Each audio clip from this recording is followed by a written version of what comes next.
Hola, una pequeña aclaración antes de ver el video. Este video lo grabé cuando todavía no había claridad, o yo no tenía claridad respecto a cómo era la evaluación docente de este año, y ya mencionaron el de docente más que se evalúa con el marco de la buena enseñanza antiguo, ya con el anterior, el que fue aprobado el año 2021, todavía no ser válido para esta evaluación docente, sino para el otro. Pero aún así es súper interesante empezar a empaparnos ya de cómo es este proceso. Así que solamente dejo esta aclaración cuando hablo de evaluación docente. Ahí hay una corrección, entonces este año es con la antigua y tenemos nosotros que tener claro que el que tenemos ahora, el actual, va a ser para el proceso del año 2023 y tenemos que empezar a tener claro. Con esto los dejo con el video. Hola y bienvenidos a un video más de tu guía docente.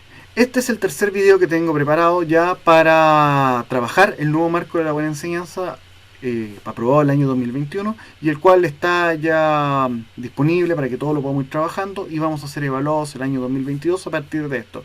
Recordando que en el mes de julio nosotros vamos a tener acceso al manual de portafolio y cuando esto aparezca voy a hacer videos analizando cómo estos distintos descriptores, cómo estos distintos estándares se van interconectando entre ellos y cómo podemos nosotros preparar una mejor evaluación. Pero recordemos que la idea de este canal no es generar una mejor evaluación docente, sino es generar prácticas permanentes y que esas mejoras permanentes de nuestras prácticas den un reflejo después de una excelente evaluación docente. Entonces vamos a continuar con el estándar número 2, el cual está asociado al conocimiento disciplinar didáctico del currículum escolar. En este punto nosotros se espera que demostremos una comprensión amplia, profunda y crítica de los conocimientos, habilidades y actitudes de nuestra disciplina, de la didáctica que nosotros tenemos, del currículum escolar vigente, con el propósito de hacer el saber disciplinar accesible y significativo para todos los estudiantes. Es decir, lo que se está buscando es que nosotros sepamos hacer una buena planificación de clase, una planificación de clase que no solamente desarrolle contenido puro y duro, no solamente conocimiento, sino enfocado en habilidad y actitud. Nos recalca nuevamente que el objetivo que tenemos que crear esté asociado a conocimiento, habilidad, actitud, que tengamos desarrollando esos tres y por supuesto las partes de nuestra clase, el inicio, el desarrollo y el cierre, se trabajen de una manera progresiva. En el inicio generando una motivación, generando un diagnóstico de cómo está, en el desarrollo generando una actividad donde lo podamos ir trabajando, donde podamos ir corrigiendo ciertos elementos y vamos generando aprendizaje tanto en conocimiento, en habilidad y actitud, y en el cierre generar una actividad metacognitiva de cómo estamos aprendiendo, de cómo estamos avanzando, generar una reflexión en torno a qué podíamos haber hecho distinto y cómo está el logro del objetivo, si es que nuestro objetivo fue cumplido o no.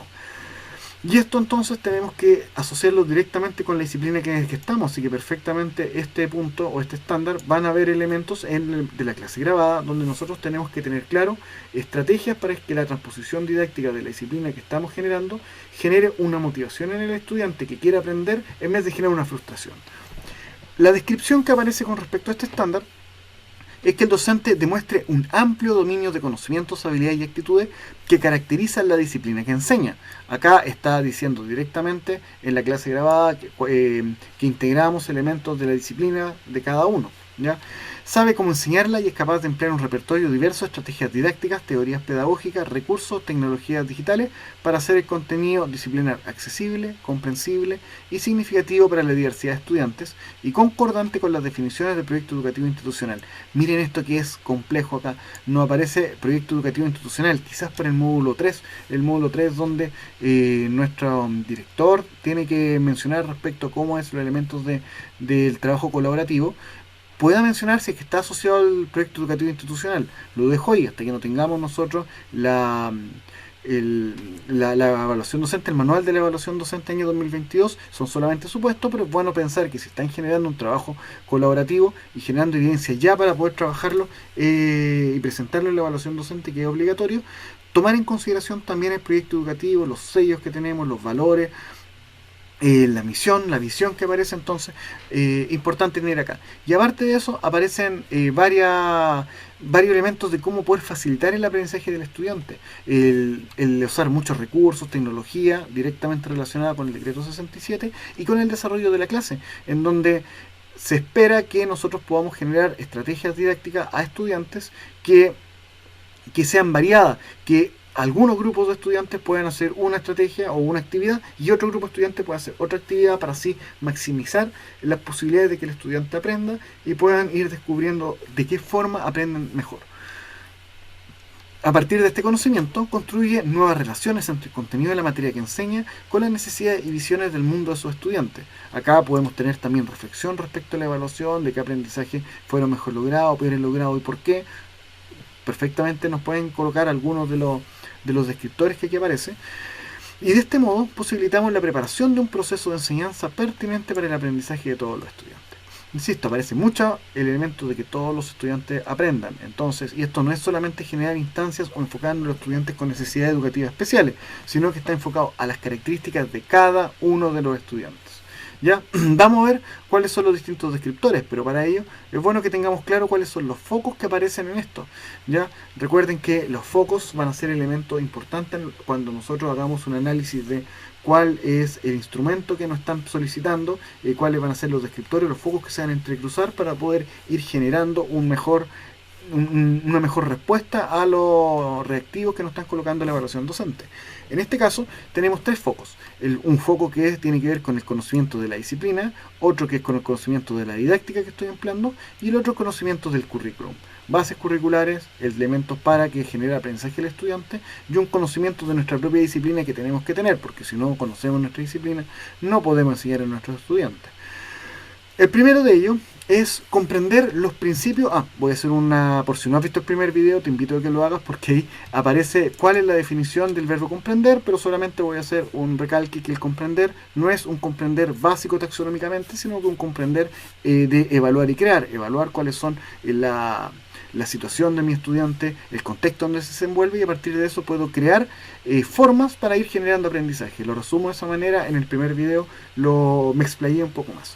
Entonces, entendiendo que este comprender es un nivel taxonómico sumamente alto, mucho lo que se espera de nosotros, el primer descriptor comprende los principios de la disciplina que enseña, su desarrollo histórico y el modo en que se enriquece o expande sus elementos fundantes. Entonces acá fíjense lo que tenemos, es que nosotros no solamente nos tenemos que enfocar en enseñar contenido, sino que la parte histórica que tenemos acá. Cuando estamos hablando de la parte histórica, perfectamente en nuestras clases o en nuestra planificación nos hace fácil, si es que no somos profesores de historia, hacer una conexión con el momento histórico que se va pasando o con la representación artística que está en ese distinto momento. Entonces, si estamos hablando, por ejemplo, de descubrimientos que se hicieron en la Edad Media, podemos hablar del conocimiento científico que teníamos ahí, de cómo era la forma de generar estado de esos tiempos, cómo era la cultura o la forma de vida que había, cómo era la implicancia de la religión que imperaba en el grupo que estábamos analizando. Entonces podemos generar una interconexión de disciplinas para que el estudiante vea de que todo lo que ve en la otra disciplina se conecta con la que nosotros estamos enseñando y de esa manera nosotros vamos a ir generando una lógica interconectada entre el aprendizaje, y esto va a enriquecer y expandir los elementos que está fundando entonces el elemento de la disciplina. Entonces es importante el tener diálogo con otros colegas. Ojo, diálogo módulo 3, lo pueden ver por ahí, cómo nosotros podemos hacer los distintos periodos históricos de la disciplina y del contenido que estamos enseñando a los contenidos y disciplinas que enseñan otros colegas. El segundo, comprende los conocimientos fundamentales de la disciplina que enseñan, las habilidades y las actitudes que favorecen su aprendizaje y las relaciones entre ellos. Es decir, que la actividad que nosotros tengamos planteada, las actividades, tengan un impacto significativo con los estudiantes. Entonces, ahí nosotros podemos asociarlo en procesos de reflexión. Cuando nosotros nos piden justificar por qué cree que los aprendizajes fueron mejor logrados, puede ser que nosotros en ese momento digamos que consideramos que la forma en que nosotros mostramos los distintos conocimientos fundamentales de la disciplina, lo enfocamos, lo mencionamos directamente con el conocimiento con alguna otra disciplina o con las características que tenían los estudiantes, con el contexto que estaba, que no nos centramos solamente en enseñar el contenido, sino que también nos enfocamos principalmente quizás en la habilidad, y a partir de la habilidad utilizamos el contenido para generar esto, nos enfocamos en las actitudes, si estamos en ciencia, nos enfocamos en las actitudes científicas, y esas actitudes científicas de cómo resolver problemas, cómo afectaba el tiempo histórico en donde se estaban desenvolviendo, etcétera. Entonces nosotros podemos, si este descriptor está medido, lo que yo haría en la parte de la reflexión sería empezar a justificar cuáles son los conocimientos de mi disciplina, cómo es que se logra. Puedo fundamentarlo también como el tema de aprendizaje. Si estoy resolviendo problemas, el resolver un problema no solamente hacerlo desde el punto de vista de un algoritmo, sino el generar una estrategia de resolución de problemas, por ejemplo el de Puyol, para poder abordarlo de una mejor manera. En el 2.3 tenemos que demuestra habilidades de investigación, comunicación y pensamiento crítico y actitudes relacionadas con la ética, la rigurosidad y el cuestionamiento respecto a la disciplina que enseña. Acá aparecen elementos sumamente importantes: ética, rigurosidad. Nosotros lo podemos asociar directamente a las fuentes válidas de información, habilidades del siglo XXI, que el estudiante sepa buscar información confiable, información que sea válida, que se protejan los derechos de autor, que el estudiante entienda este tipo de lógica, que nosotros podamos crear, si estamos en lenguaje, un ensayo, crear un cuento, y luego ese cuento tener ciertos elementos de cuidado o dialogar respecto a cuál es la importancia, por ejemplo, de no andar robando el trabajo de otro o de dar el suficiente crédito a las citas que nosotros estamos utilizando. Nosotros hay habilidades de investigación. Investigación no solamente es llegar a buscar en Google y que digan fuente Google, que no hemos encontrado. Mis estudiantes al comienzo empiezan a generar eso y después nosotros empezamos a generar estrategias para que aprendan a investigar. Los estudiantes no saben investigar, están acostumbrados a la inmediatez de la información. Si tienen una duda mandan un WhatsApp y se responden en segundos. Cuando buscan en Google ni siquiera entran en una página porque aparece una pestañita o una descripción de lo que está buscando de 3-4 líneas y muchas veces se quedan con eso. Entonces en nuestra clase, si es que la que estamos planificando, la actitud que nosotros estamos, el módulo, la actividad que nosotros estamos desarrollando, está el descriptor 2.3, perfectamente podemos abordarlo como una lógica de que el estudiante aprenda a investigar, aprenda a trabajar y mantener estos elementos. En el 2.4, que es el último del conocimiento disciplinar, identifica las conexiones que se pueden establecer con conocimientos de otras disciplinas para hacer el contenido accesible, comprensible y significativo para los estudiantes. Es lo que estaba hablando con esto, generar un aprendizaje interconectado, interdisciplinario con otras asignaturas. Esto es importante para el módulo 3, que lo podemos ir generando, es importante para generar aprendizaje significativo, para generar motivación intrínseca, para que el estudiante entienda el aprendizaje, las distintas asignaturas como un todo. Está ligado directamente con la forma de vinculación de las clases que estamos generando o una planificación con el proyecto educativo, donde nosotros vamos generando las distintas asignaturas, elementos que están asociados a los sellos educativos, asociados a los valores que nosotros estamos generando como institución. Entonces, tomar estos elementos o tratar de ir generando una conexión. Para eso estamos viendo, ustedes están viendo estos videos, para eso yo lo estoy haciendo. La idea es ir reflexionando y viendo cómo nosotros vamos repitiendo cosas, se van generando y vamos dando algunos puntos que son fundamentales para poder expresarla, y la idea es que en la respuesta, en los pocos caracteres que nosotros nos dan para responder, logremos a tener un discurso que considere todos estos elementos que están acá. ¿Ya? E insisto, cuando tengamos el manual de portafolio, vamos a tratar de mezclar y vamos a tratar de dar mi idea de cómo lo orientaría, por si es que les sirven a ustedes. Y ustedes pueden en la caja de comentarios, por supuesto, mencionar la suya y entre todos vamos generando un nuevo aprendizaje. Lo segundo el segundo foco tiene relación al conocimiento didáctico, es decir, cómo yo voy a enseñar, cómo el estudiante va a ir aprendiendo a partir de las distintas actividades que yo voy proponiendo, cómo yo voy a poder ser un guía en el estudiante en todo el proceso, en todos los desafíos que voy instaurando. El 2.5 nos menciona entonces: conoce un repertorio de estrategias y recursos didácticos para representar, modelar, explicar e investigar la disciplina que enseña y para conectar los objetivos de aprendizaje y saberes disciplinarios con las características, conocimientos previos y habilidades de los estudiantes.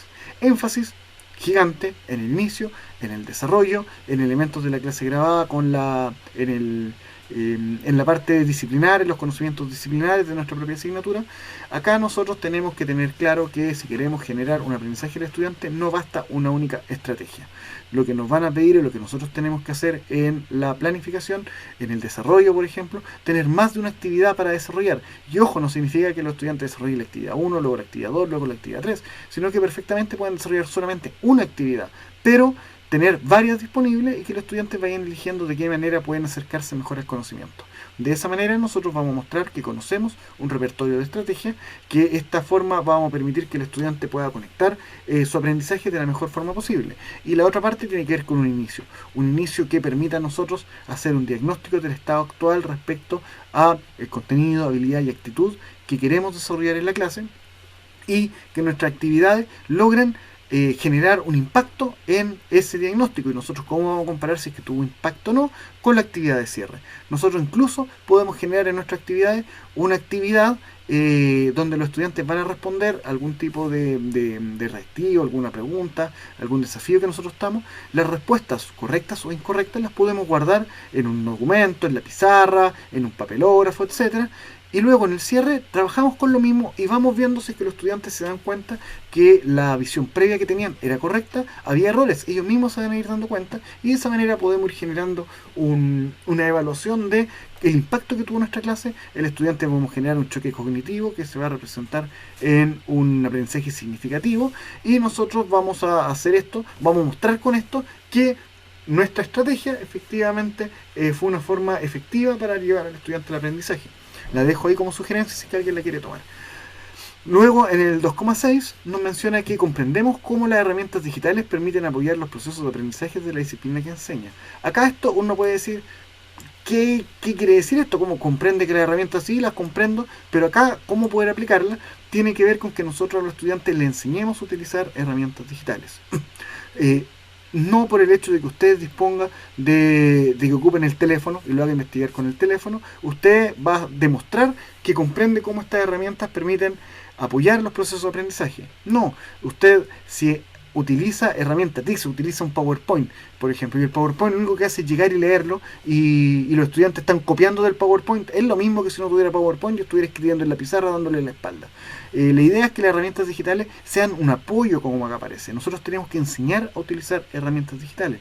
Entonces, si en nuestras clases, en la planificación o en la clase grabada, utilizamos herramientas digitales, nosotros tenemos que dar cuenta de cómo le estamos enseñando al estudiante a utilizar esta herramienta. Si lo estamos haciendo investigar, cómo estamos enseñando a investigar, cómo estamos enseñándole a diferenciar de una fuente buena de una fuente mala, cómo podemos utilizar incluso estrategias de fake news. Podemos utilizar un titular o un blog o algo que esté mencionando una noticia falsa de nuestra disciplina y nosotros tratarla en la clase y después ponerlo en cuestionamiento. Entonces, de esa manera nosotros podemos trabajar la herramienta digital, hacemos que los estudiantes lo busquen y luego la ponemos en duda y la contrastamos con información fidedigna obtenido también de una herramienta digital. Entonces, de esa manera vamos a demostrar que nosotros comprendemos cómo poder utilizarlo para el aprendizaje de nuestra disciplina.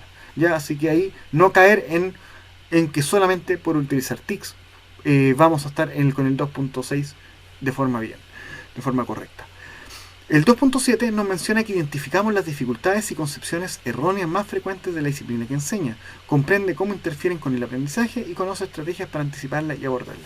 Acá pasa algo, y justo que estábamos mencionando con los fake news, nosotros en la vida nos vamos a encontrar con una gran cantidad de estudiantes que están desinformados. Y están desinformados, y no es culpa de ellos estar desinformados, es que están en un proceso de aprendizaje para poder discriminar de información de una buena fuente o no. De hecho, nos encontramos con adultos que se desinforman muy fácilmente y que creen noticias de que Facebook es una fuente confiable de información, o todo lo de Twitter lo consideran igual, como correcto, y aunque estén sacados de contexto, se cierra con respecto a esto.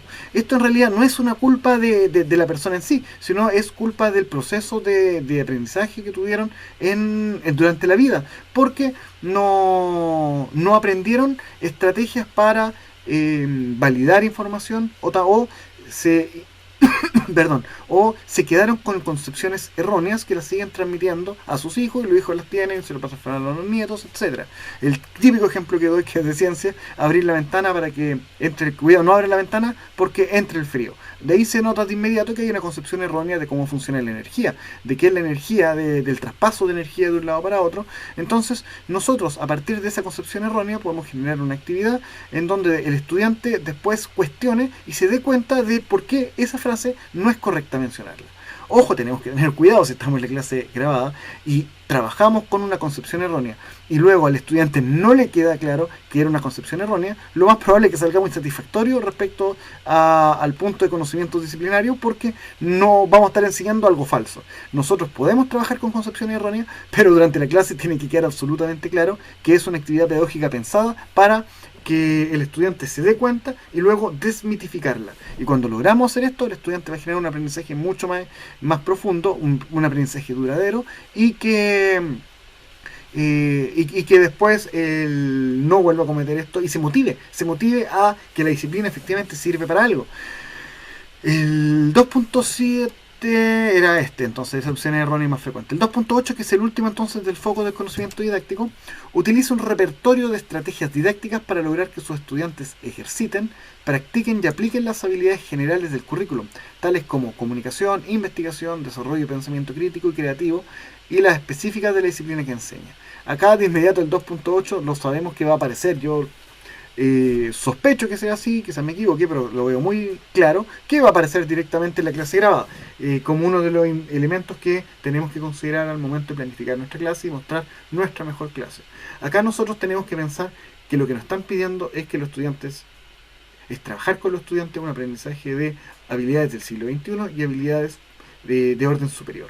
De que no nos quedamos con el conocimiento, no nos quedamos con que los estudiantes comprendan, no el comprendan que estamos viendo acá, sino el comprendan como un diferenciar, un comparar de ese estilo, ¿ya?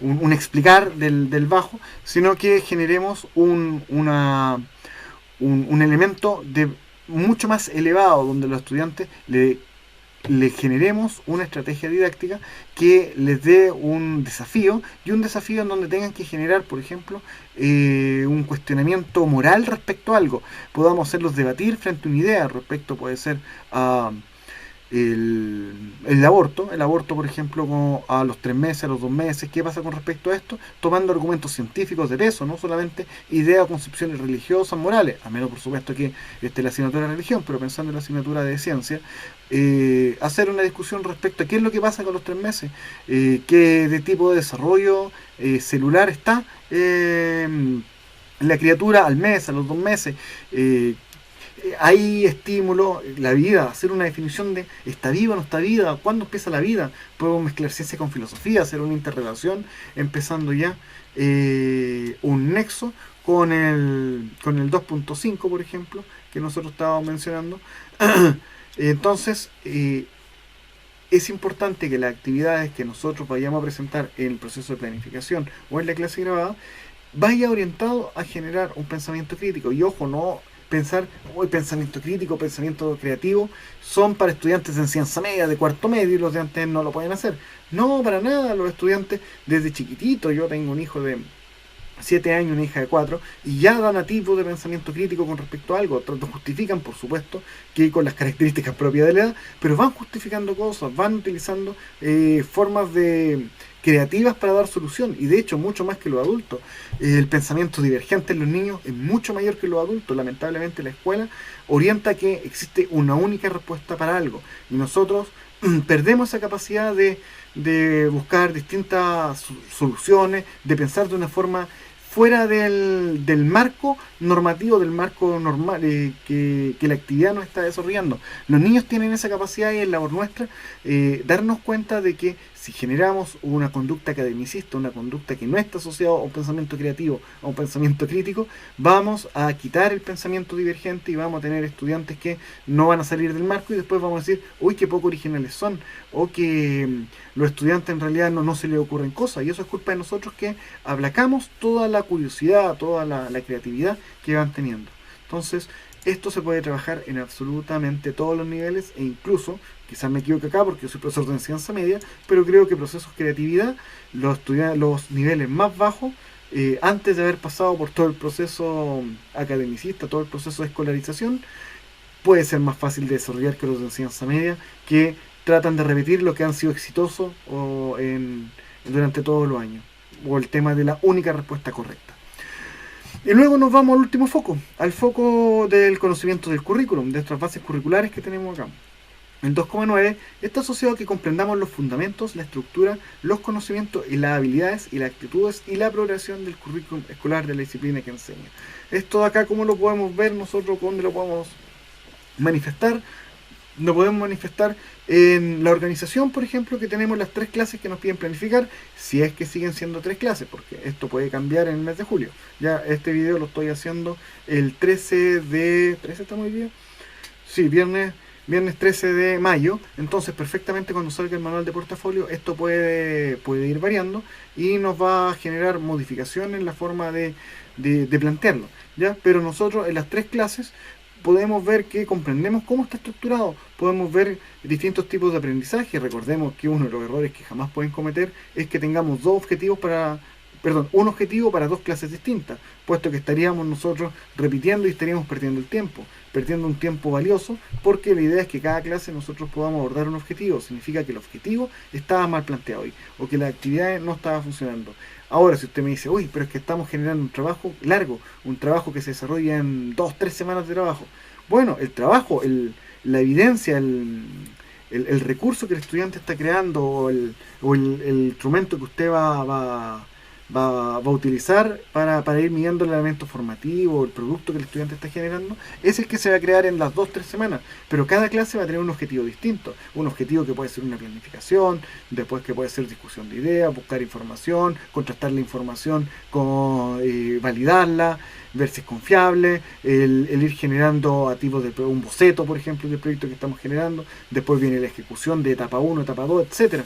Entonces, las clases, por mucho que el trabajo sea largo, los objetivos de cada una de las clases van a ser distintos, ¿ya? Entonces, tenemos nosotros que tener claro cómo es la progresión que le vamos a estar dando a esos objetivos, teniendo en cuenta siempre las bases curriculares, que son nuestro elemento normativo fundamental para poder ir planificándolas.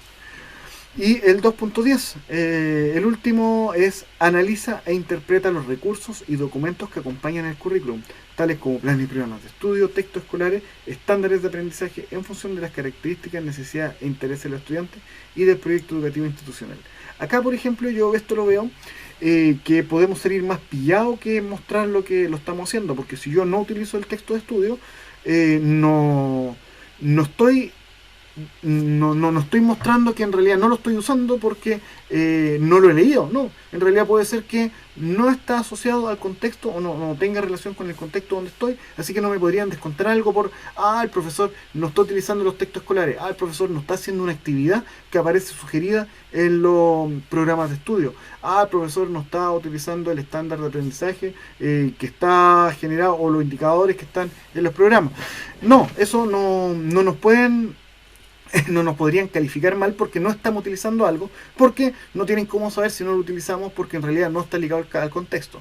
Pero donde sí nos puede jugar una mala pasada es que nosotros utilicemos material y ese material sea poco adecuado, que nosotros coloquemos una característica, por ejemplo, de nuestros estudiantes que están en una zona rural, alejados, que no tienen acceso a teatro, a elementos de cultura, y luego estamos utilizando una guía de ejercicio donde mencione, recuerde la última vez que fuiste al zoológico, por ejemplo, donde puede que algunos estudiantes nunca hayan ido al zoológico.